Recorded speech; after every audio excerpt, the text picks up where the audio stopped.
Hello hello दोस्तों, good morning. तो भाई लोगों, आज हम फिर से आप लोगों के बीच आ गए हैं।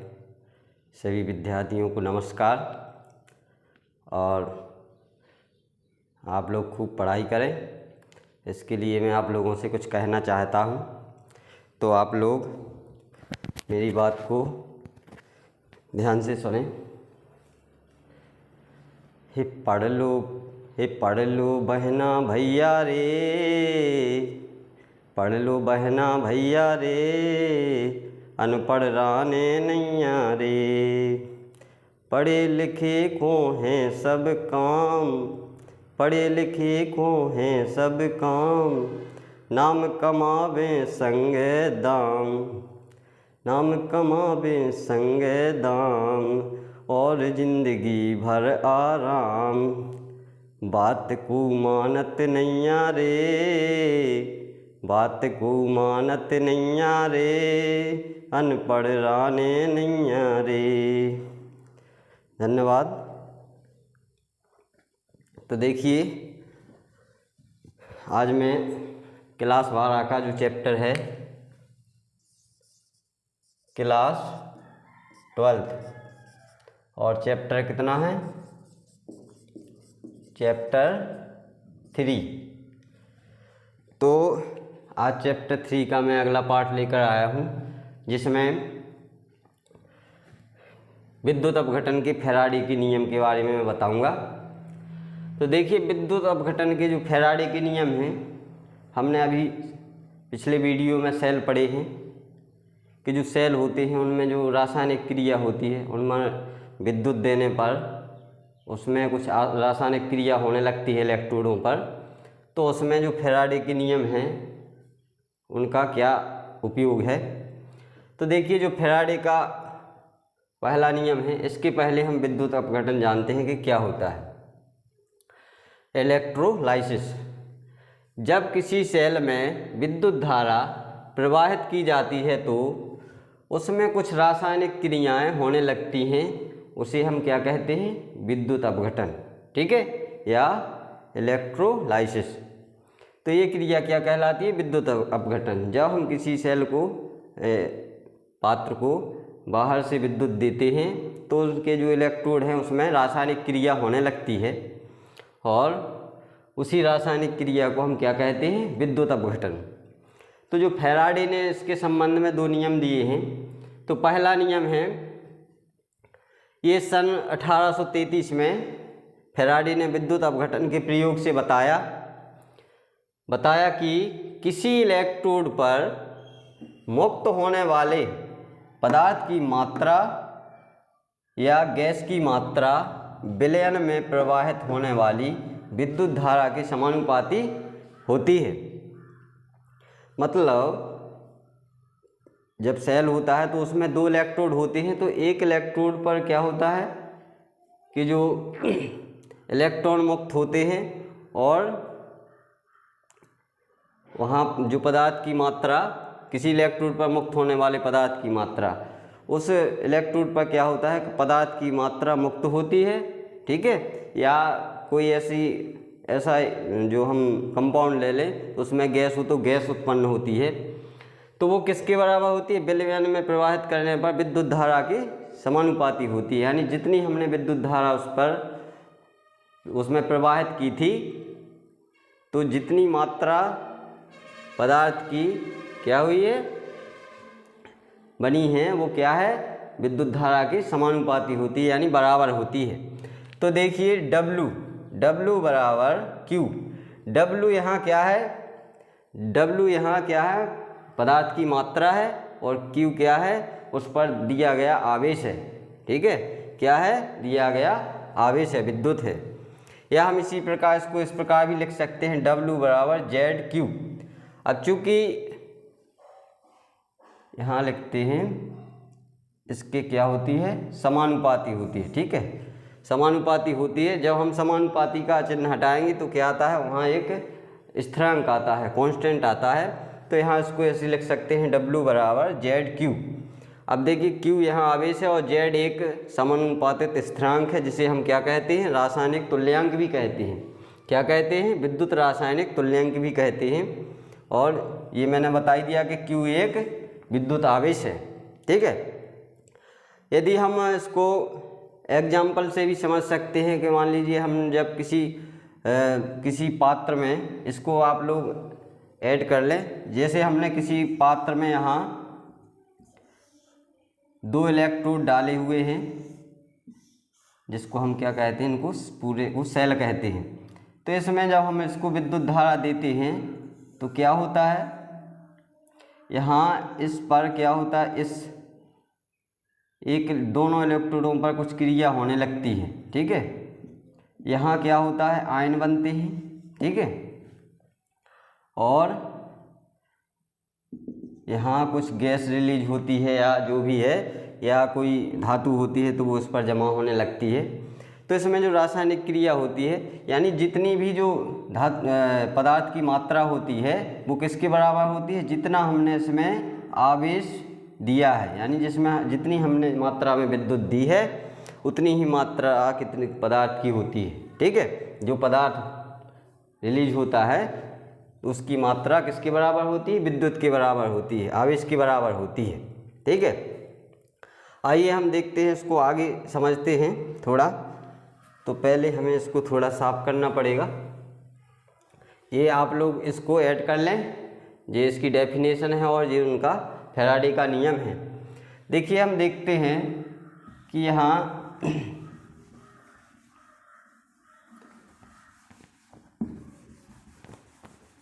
अब हम इसको, ये Z है जो, ये क्या है, एक विद्युत रासायनिक तुल्यांक है। ठीक है, और विद्युत रासायनिक तुल्यांक है जो, तो इसका क्या उपयोग है और क्यों इसको रखा गया है।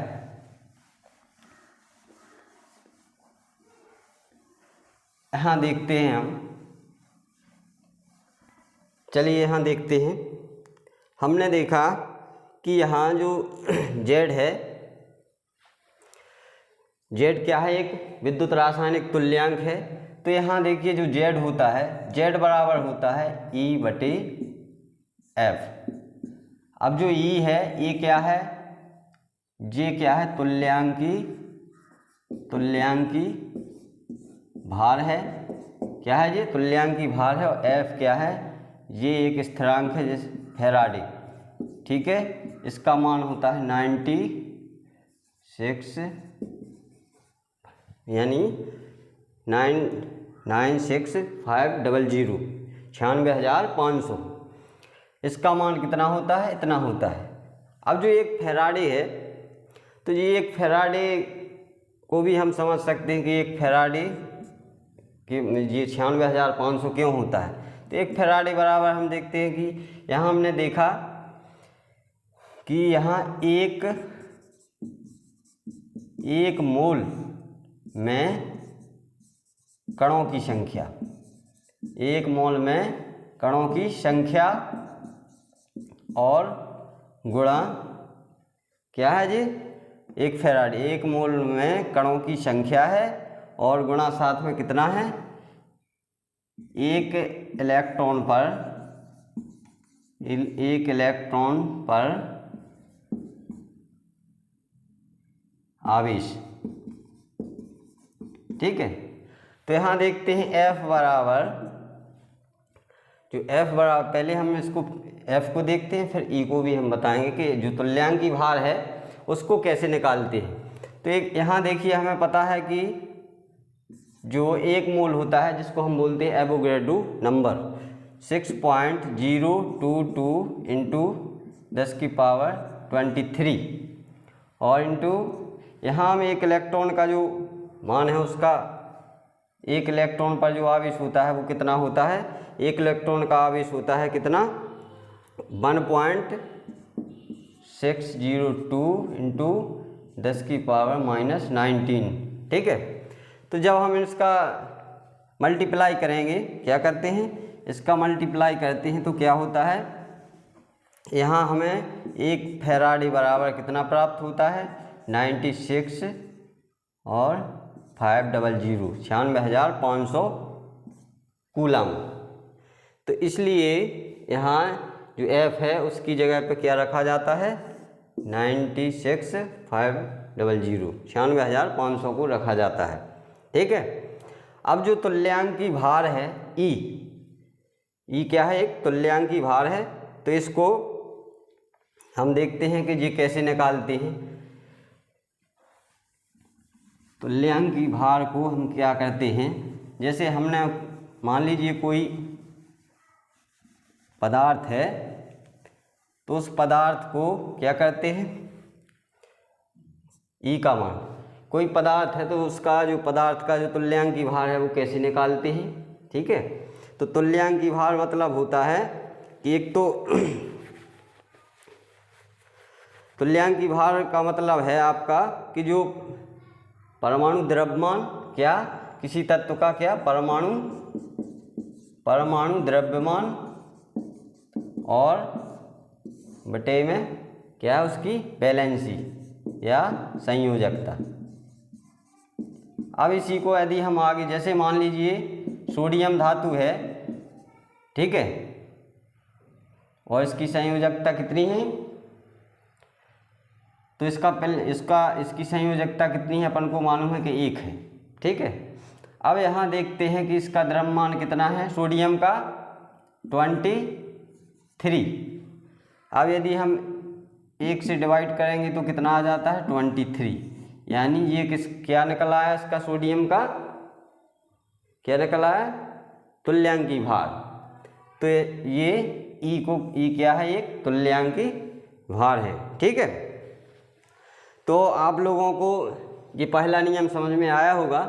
तो यहाँ इसका मतलब है जेड जो है उसका मतलब है ई बटे एफ ई क्या है, तुल्यांकी भार, और एफ बराबर है कितना, 1 फैराडे यानी 96,500। तो यहाँ हम ऐसा भी लिख सकते हैं कि जेड बराबर तुल्यांकी भार और बटे 96,500 कूलम। ठीक है। तो ये हमारा क्या है, ये हमारा प्रथम नियम है। ठीक है। ये क्या है, हमारा प्रथम नियम है फैराडे का। ठीक है। अब आइए चलते हैं हम दूसरे नियम पर। तो मैंने इनका भी आपको मतलब समझा दिया है। तो यहाँ देखते हैं हम, यहाँ हमने लिया था क्या, यदि हम I सामर्थ्य की विद्युत धारा T समय तक प्रवाहित की जाए, इसमें I सामर्थ्य की धारा और T समय तक, यहाँ एक कुंजी लगा देते हैं। ठीक है।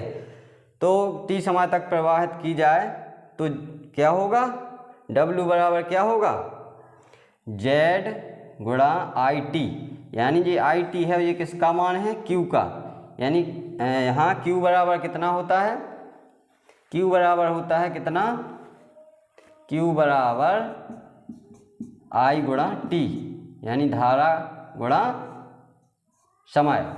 ठीक है। ये धारा, इसलिए यहाँ मैंने Z into I into T लिखा है। ठीक है। तो ये आपको समझ में आ गया होगा, क्योंकि ये है फैराडे का प्रथम नियम। तो मैंने यहाँ Z का आपको फुल मतलब समझा दिया है, और Q है, Q का भी बता दिया कि Q बराबर क्या होता है, धारा गुणा समय। ठीक है। अब आइए, अब हम चलते हैं दूसरे नियम पर। तो दूसरे नियम पर चलते हैं। अब देखिए जो दूसरा नियम है,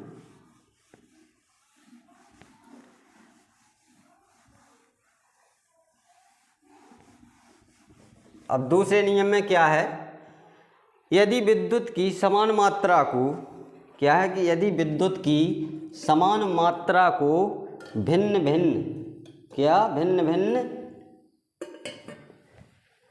विद्युत अपघट्यों में प्रवाहित किया जाए, भिन्न भिन्न विद्युत अपघट्यों में प्रवाहित किया जाए, तो इसके इलेक्ट्रोडों पर एकत्रित भिन्न भिन्न पदार्थों की मात्राएं उनके तुल्यांकी भारों के समानुपाती होती हैं। ठीक है। तो देखिए कैसे होती हैं।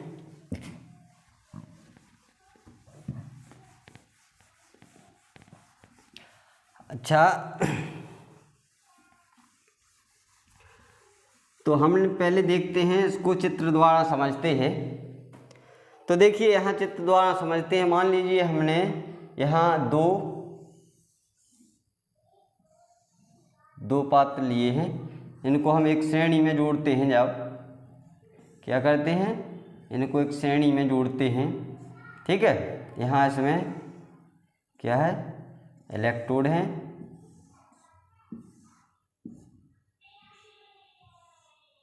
ठीक है।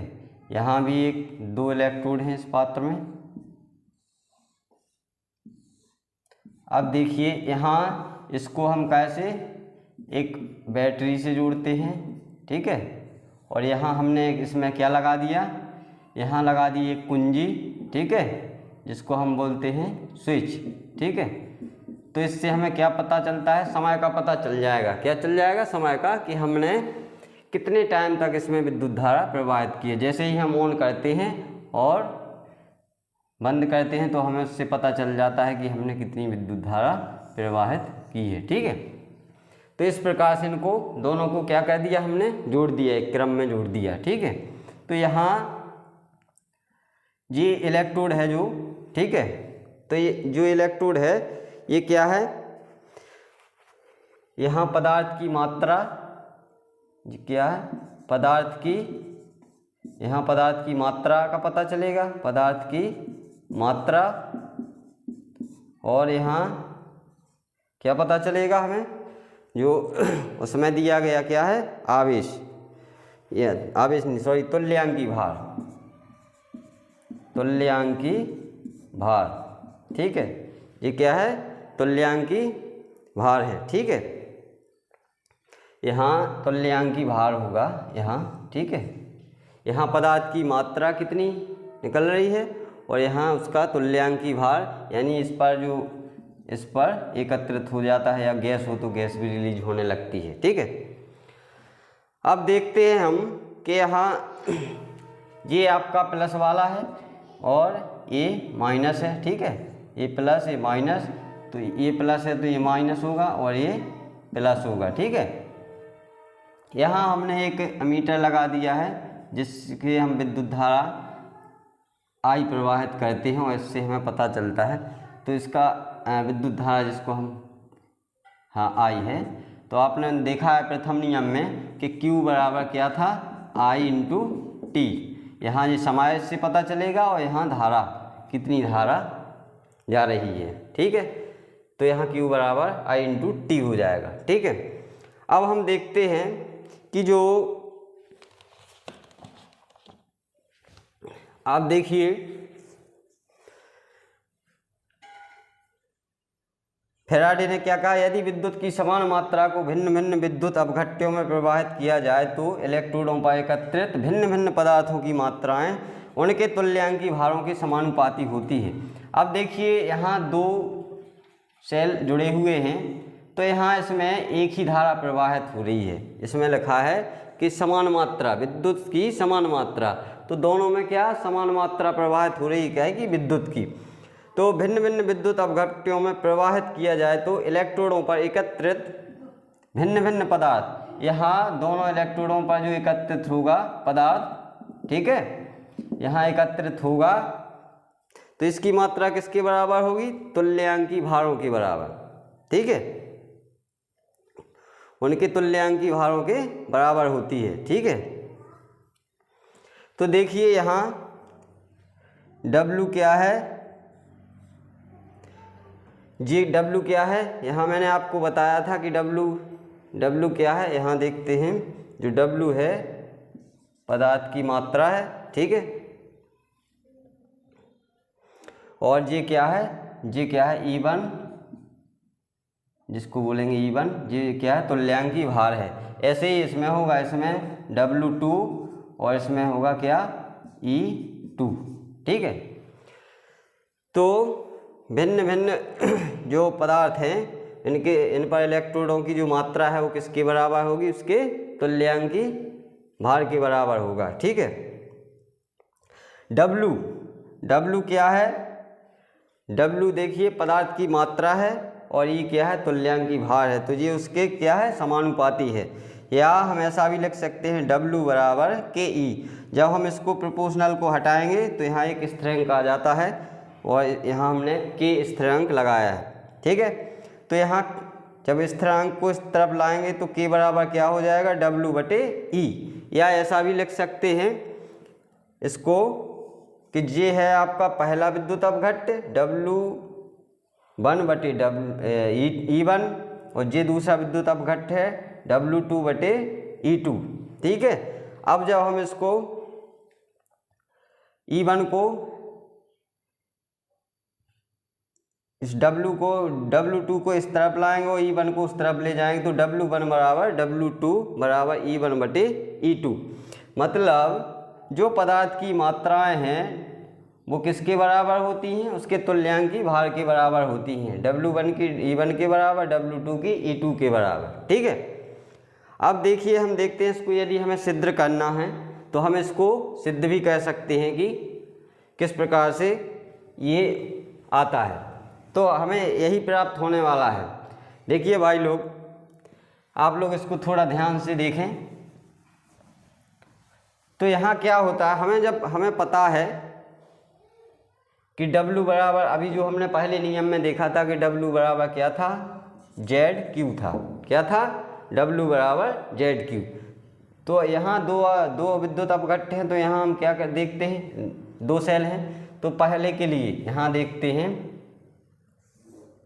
ये है फर्स्ट सेल के लिए, दो सेल हैं, ये सेकंड सेल के लिए, ठीक है।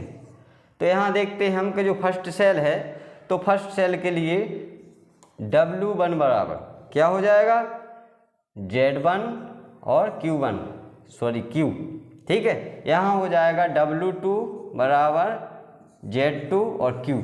अब देखिए यहाँ चूँकि दो सेल हैं तो इसको हमें 1 और 2 से दर्शाना पड़ेगा स्थिरांक को, लेकिन जो धारा है दोनों में कैसी है, एक जैसी, इसलिए Q पर 1 या 2 नहीं लगाते हैं, इसको वैसे ही रहने देते हैं, ठीक है। तो यहाँ देखिए अब यदि हम Z1 बराबर माने तो यहाँ क्या हो जाएगा, Z1 बराबर क्या हो जाएगा, W1 बटे क्या हो जाएगा, Q बराबर क्या हो जाएगा, Q बराबर W1 बटे Z1। इसको हम समीकरण नंबर 1 मान लेते हैं, ठीक है। अब देखिए दूसरी सेल में क्या है, दूसरी सेल में हम क्या करते हैं, यहाँ Q बराबर क्या हो जाता है, W2 बटे Z2। इसको हम समीकरण नंबर 2 मान लेते हैं। अब इन दोनों समीकरण को हम आपस में देखिए इसके मान रखते हैं, तो यहाँ लिखते हैं कि समीकरण 1 व 2 से, समीकरण 1 व 2 से हम देखते हैं। तो समीकरण 1 और 2 से हमें यही जो फार्मूला हमने यहाँ लिखा है यही प्राप्त होने वाला है। तो यहाँ देखिए W1, जैसे एक ये है आवेश और एक ये है, तो इसका मान हम यहाँ रखते हैं। तो Q W1 बटे क्या है, Z1 और बराबर W2 बटे Z2, ठीक है, W2 बटे Z2। अब देखिए यहाँ देखिए Z1 बराबर, अब Z1 बराबर हमें पता है कि क्या होता है, Z का मान हमने वहाँ देखा था कि Z जो रासायनिक तुल्यांक होता है उसका मान क्या होता है, यहाँ होता है E बटे F, ठीक है, क्या होता है, E बटे F। तो यहाँ क्या है, दो सेल हैं इसलिए E1 करेंगे, ठीक है। और जो दूसरा समीकरण है इसमें Z2 बराबर क्या हो जाएगा, Z2 क्या हो जाएगा, Z2 बराबर क्या हो जाएगा, E2 बटे F, ठीक है, क्या हो जाएगा, E2 बटे F, ठीक है। अब देखिए, अब यहाँ हम क्या करते हैं कि W यहाँ ये हमने क्या है, यहाँ Z का मान रखा है तो Z का मान यहाँ रखते हैं, तो क्या हो जाएगा, W1 बटे क्या हो जाएगा, Z1 का मान E1 बटे F, ठीक है, क्या हो जाएगा, W1/E1/F और बराबर में क्या हो जाएगा W2/E2/F। ठीक है, यहाँ Z2 का हमने मान रख दिया है। ठीक है, Z2 का, ठीक, यहाँ ये है ना, Z2 की जगह पर एक रख दिया और Z1 की जगह पर E1/F रख दिया है। ठीक है, अब देखिए यहाँ क्या होता है, F तो F से गया, F और F से जी कट जाएगा। अब हमें क्या मिलता है समीकरण, अब हमें समीकरण मिलता है क्या, W1/E1 बराबर W2/E2। ये हमें समीकरण मिल गया है, लेकिन हमारा समीकरण क्या है, A है। ठीक है, तो अब हम क्या करते हैं, W1 इसको नीचे लाते हैं, W2 बराबर E1 को ऊपर ले जाते हैं, E1/E2। तो देखिए हमने सिद्ध कर दिया है कि यही वाला जो समीकरण है वो कैसे निकल आया है। इसके द्वारा हमने जो प्रथम नियम था उसके द्वारा इसको दूसरे वाले जो नियम को सिद्ध कर दिया है कि जो विभिन्न सेल में जो भिन्न भिन्न मात्राएं होती हैं वो क्या होती हैं, किसके, पदार्थ की जो भिन्न भिन्न मात्राएं हैं वो किसके बराबर होती हैं, उसके तुल्यांकी भार के बराबर होती हैं। ठीक है, तो ये हमारा समीकरण हमें प्राप्त हो जाता है। ठीक है, अब चूँकि जो फैराडे के नियम हैं, इन फैराडे के नियम का उपयोग धातु शोधन में किया जाता है। जब अयस्क होते हैं उसमें कुछ अशुद्धियाँ होती हैं, तो इस प्रकार से सेल की सहायता से उनका शुद्धिकरण होता है। क्योंकि जो धातुएं होती हैं यहाँ क्या होता है कि जो धातु होती है तो वो आयन बना लेती है। ठीक है, धातु आयन बना लेती है इलेक्ट्रॉन त्याग करके, और यहाँ इलेक्ट्रॉन जमा हो जाते हैं माइनस इलेक्ट्रॉन, और यहाँ से यहाँ पहुँचते हैं। तो यहाँ इस वाले दूसरे इलेक्ट्रॉन पर तो क्या होता है, यहाँ जो इसमें जो आयन होते हैं वो इलेक्ट्रॉन ग्रहण करके वो जो धातु होती है इसमें सॉल्यूशन में, इसमें सॉल्यूशन भरा होता है, तो इस सॉल्यूशन में जो धातु होती है वो कहाँ, इलेक्ट्रोड पर एकत्रित होने लगती है। इससे धातुओं का शोधन होता है।